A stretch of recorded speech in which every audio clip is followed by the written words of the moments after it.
Bienvenidos una vez más a su canal Teología y Temas Adventista, donde hacemos disertaciones basadas en la palabra de Dios, útil para nuestra vida espiritual. El tema que vamos a estar desarrollando en esta ocasión se titula ¿Qué quiso decir el apóstol Pablo en que el esposo o la esposa es santificado en el creyente? ¿Será que el apóstol Pablo está mandando al creyente a que tome como esposo a un no creyente? ¿O qué explicación podemos nosotros ofrecer a través del contexto bíblico de este pasaje tan polémico que escribió el apóstol Pablo? Ahora, en primer lugar, quisiera comenzar en Génesis, el capítulo 2 y los versículos 24 y 25. Génesis, el capítulo 2, los versículos 24 y 25. En este versículo encontramos el propósito de Dios con el matrimonio. Aquí se está llevando a cabo el primer matrimonio registrado en las Sagradas Escrituras. Dice aquí en Génesis el capítulo 2 y los versículos 24 y 25.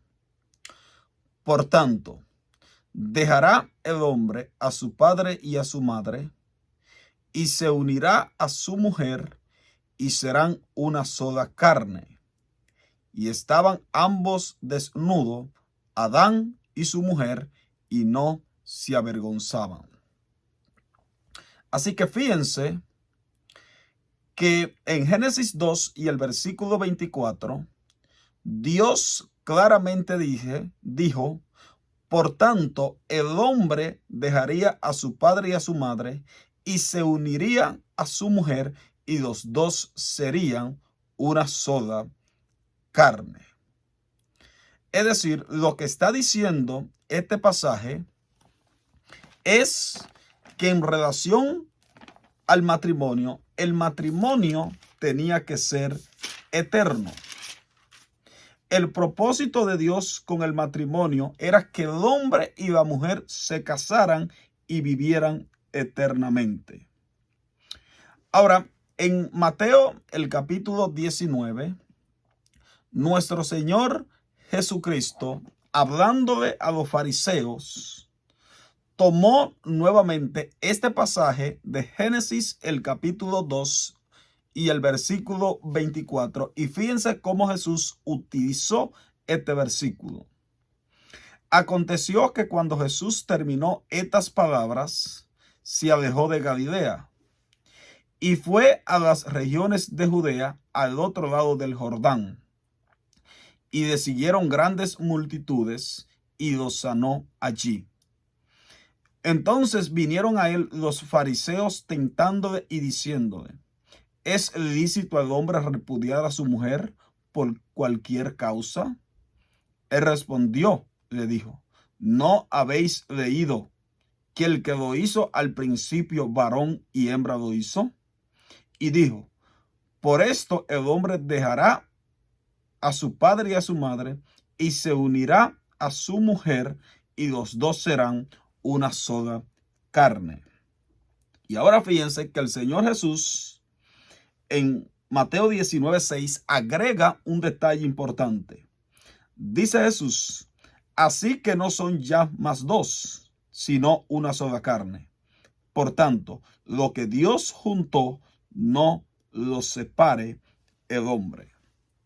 Es decir, en Génesis 2 y el versículo 24, solamente dice, y dejará el hombre a su padre y a su madre, y se unirá a su mujer, y los dos serán una sola carne. Ahora, Jesús en Mateo 19 y el versículo 6, hablando sobre ese versículo de Génesis 2:24, dice que por tanto lo que Dios juntó, no lo separe el hombre. Es decir, Jesús aquí explica claramente que el propósito de Dios con el matrimonio al principio de la creación era que el matrimonio debía de ser una institución eterna. Bajo ningún criterio el hombre puede interferir con el propósito de separar a una pareja que está debidamente casada. Lo que Dios juntó, el hombre no tiene la potestad de influir y separar esa unión. Es decir, el primer principio que tenemos aquí es que el matrimonio es eterno.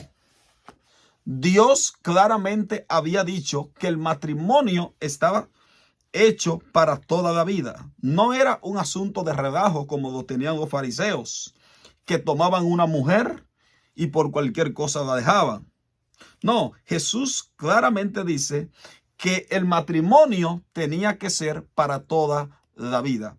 Claramente lo dice él en Mateo 19 y el versículo 6. Ahora surge un problema, y es que hay un pasaje que se encuentra en Primera de Corintios, en el capítulo 7, los versículos 13, 12 y 13. Primera de Corintios, los versículos 12 y 13. Primera de Corintios, el capítulo 7, los versículos 12 y el versículo 13. Dice aquí: y lo demás yo digo, no el Señor, si algún hermano tiene mujer que no sea creyente y ella consiste en vivir con él, no la abandone. Si una mujer tiene marido que no sea creyente y él consiente en vivir con ella, no la abandone. Porque el marido incrédulo es santificado en la mujer y la mujer incrédula en el marido. Pues de otra manera vuestros hijos serían inmundos, mientras que ahora son santos. Ahora, aquí tenemos un pasaje un poquito complicado, ya que el apóstol Pablo en 1 Corintios 7, los versículos y el versículo 14, dice: porque el marido incrédulo es santificado en la mujer y la mujer incrédula es santificado en el marido. Ahora, muchas personas que toman el matrimonio como si fuera un relajo, afirman que este versículo está afirmando que el creyente puede tomar un esposo, una persona como esposo que no sea creyente y casarse con ella. Y que por lo tanto esa persona llega a ser santificada a través del creyente. Ahora, todo principio bíblico o un pasaje bíblico bajo ninguna circunstancia puede contradecir el concepto general de las Escrituras. Dios había dicho claramente que el hombre bajo ninguna circunstancia puede casarse con una persona que no sea creyente. El apóstol Pablo claramente en Corintios, los versículos 2 de Corintios, los versículos 6, 14 al 16 explica este asunto. Fíjense cómo el apóstol Pablo habla sobre los matrimonios mixtos. ¿No sabéis que vuestro cuerpo es miembro de Cristo? ¿Quitaré pues los miembros de Cristo y haré miembro de una ramera? De ningún modo. ¿O no sabéis que los que se unen con una ramera, en un cuerpo con ella? Porque dice, los dos serán una sola carne. Pero el que se une al Señor, un solo es en el Espíritu. Así que fíjense que aquí el apóstol Pablo nuevamente toma el mismo concepto que el Señor Jesús utilizó para explicar Génesis, el capítulo 2 y el versículo 24. Bajo ninguna circunstancia el matrimonio debe de ser separado por voluntad humana. El matrimonio tiene que estar cimentado eternamente. Ahora, esto no resuelve el problema del versículo de Primera de Corintios 7, los versículos y el versículo 14. ¿Qué trató de decir el apóstol Pablo en que el marido es santificado en el creyente? ¿Será que el apóstol Pablo está mandando a que una persona creyente tome como esposo a uno no creyente? Bueno, claro que no. Si ustedes notan, hay un principio del apóstol Pablo donde él dice claramente: no os unáis en yugo desigual. Es decir, la Biblia explícitamente nos manda a que no debemos unirnos en yugo desigual. No debemos unirnos con los hijos de la tiniebla. Tenemos que unirnos con personas que sean creyentes, que sean miembros de la iglesia de Dios. Y ahora surge la pregunta: ¿por qué Dios le advirtió sobre esto? Bueno, cuando ustedes notan, en todo el Antiguo Testamento hay resultados muy negativos para el creyente cuando esa persona decide casarse en yugo desigual. Fíjense en Génesis el capítulo 6, los versículos 1 y el versículo 2. Génesis el capítulo 6, los versículos 1 hasta el versículo 2.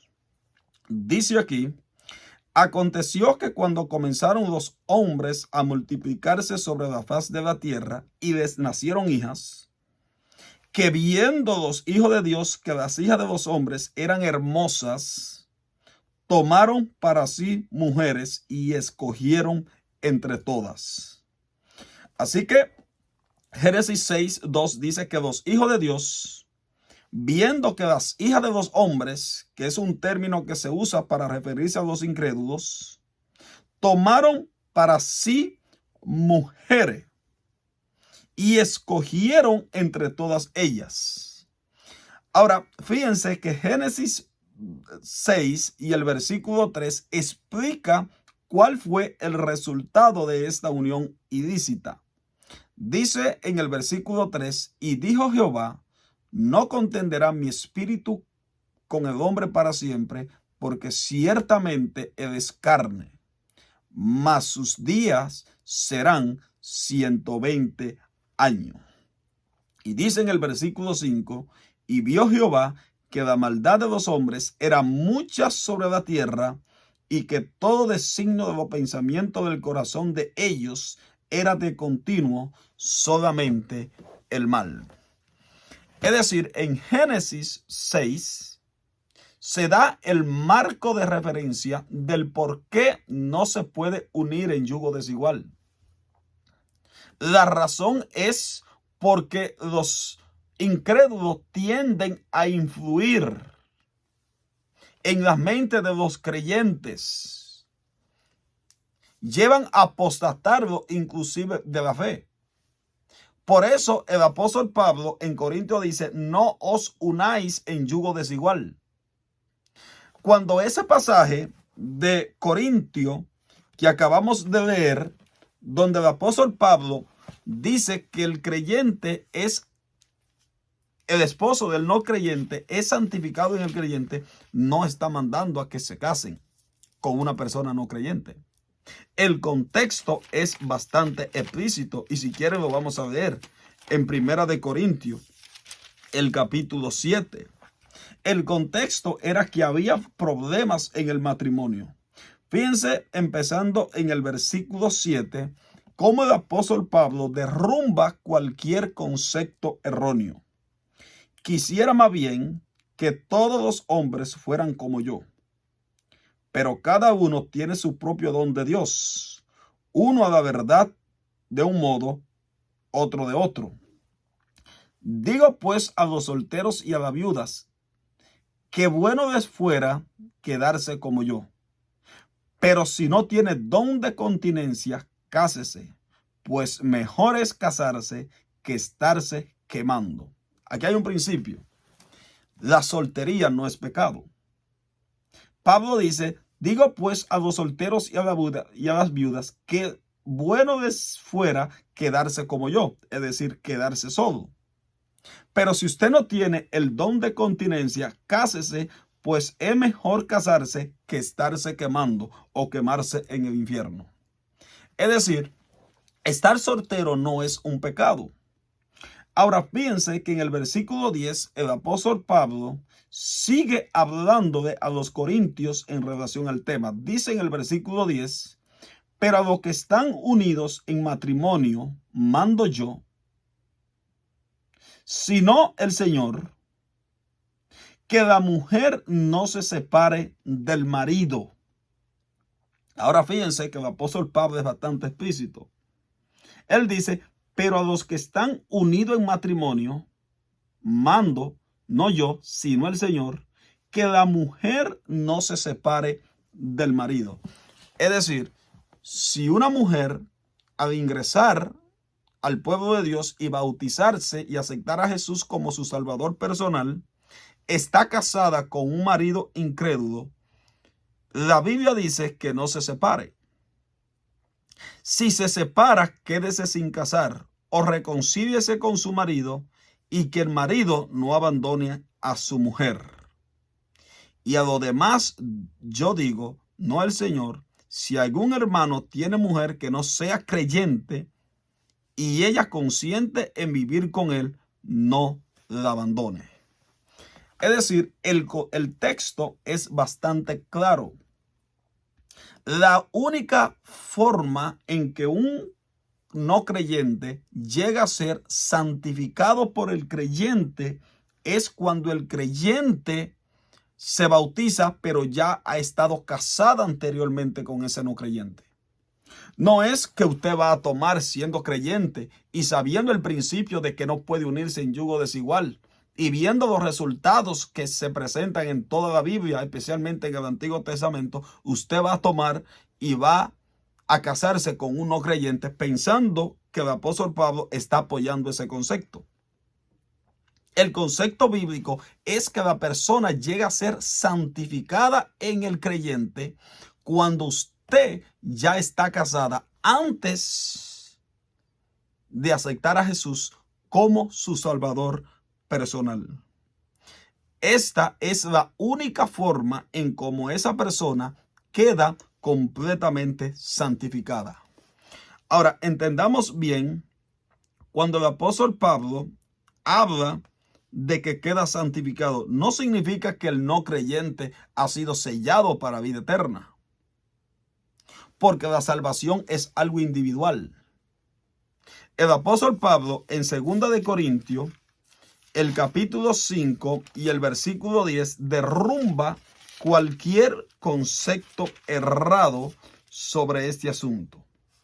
Dice el apóstol Pablo, porque es necesario que todos nosotros comparezcamos ante el tribunal de Cristo, para que cada uno reciba según lo que haya hecho mientras estuvo en el cuerpo, sea bueno o sea malo. Fíjense que Pablo dice, todos vamos a comparecer delante del tribunal de Cristo, para que cada uno reciba el resultado de lo que hizo mientras estuvo en el cuerpo. Es decir, no significa que el no creyente es santificado o sellado para vida eterna. Es santificado en relación a una forma de permitir de que el creyente puede casarse o puede seguir en unión con la persona no creyente. Bajo ninguna circunstancia el apóstol Pablo está tratando de decir que el creyente es santificado y que por eso le está asegurando la vida eterna. Cada persona delante del tribunal de Cristo va a tener que dar cuenta de lo que hizo individualmente. Es decir, podemos llegar a la siguiente conclusión sobre el pasaje del apóstol Pablo de 2 de Corintios 7 y el versículo 14. Hay dos conclusiones lógicas que llegamos cuando estudiamos ese pasaje. Número 1, cuando uno de los dos esposos decide bautizarse y el otro no, como ya eran esposos, el no creyente puede ser santificado por el creyente. O la razón número 2 posiblemente podría ser, si ambos eran creyentes y uno de los dos decide abandonar la fe. Es decir, si hay una persona creyente, si los dos son creyentes, se casaron por la iglesia y uno de ellos dos decide apartarse de la iglesia, se puede aplicar este pasaje. Pero no se puede aplicar el texto cuando usted no es casada y decide tomar un marido o una esposa no creyente, entendiendo de que este pasaje se puede aplicar a él. Bajo ninguna circunstancia el apóstol Pablo aprueba este concepto. Por lo tanto, estudiar las Escrituras es sumamente maravillosa e importante. Comparte este video y suscríbete a este canal, que vamos a tener temas relevantes como esto. Dios te bendiga y hasta la próxima.